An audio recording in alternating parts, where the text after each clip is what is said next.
एक व्यक्ति जो मृत्यु के करीब था, मृत्यु के पहले अपने बेटे को चांदी के सिक्कों से भरा थैला देता है और बताता है कि जब भी इस थैले से चांदी के सिक्के खत्म हो जाएं तो मैं तुम्हें एक प्रार्थना बताता हूँ।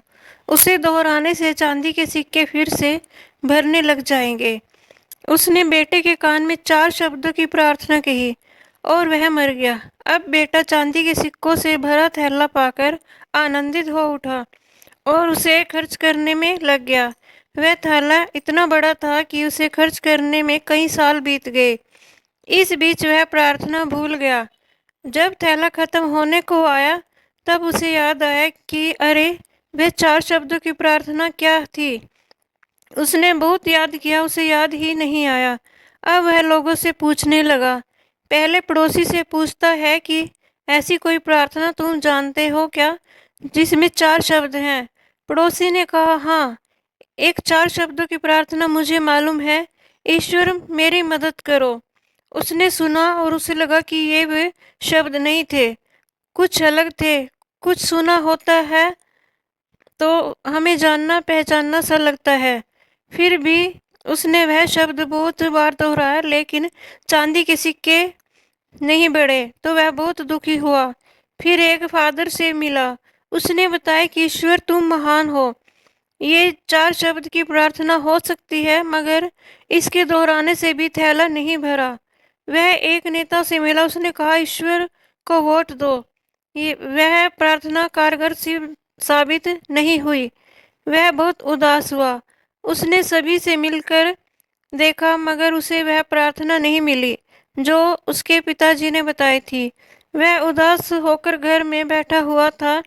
तब एक भिखारी उसके दरवाजे पर आया। उसने कहा, सुबह से कुछ नहीं खाया, खाने के लिए कुछ हो तो दो।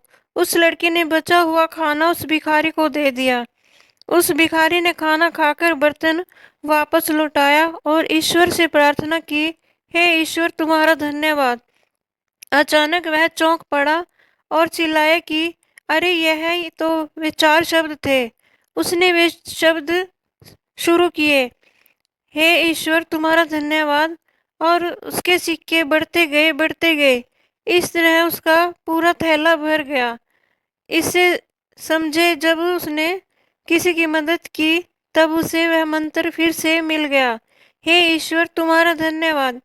यही उच्च प्रार्थना है, क्योंकि जिस चीज के प्रति हम धन्यवाद देते हैं वह चीज बढ़ती है। अगर पैसे के लिए धन्यवाद देते हैं तो पैसा बढ़ता है, प्रेम के लिए धन्यवाद देते हैं तो प्रेम बढ़ता है।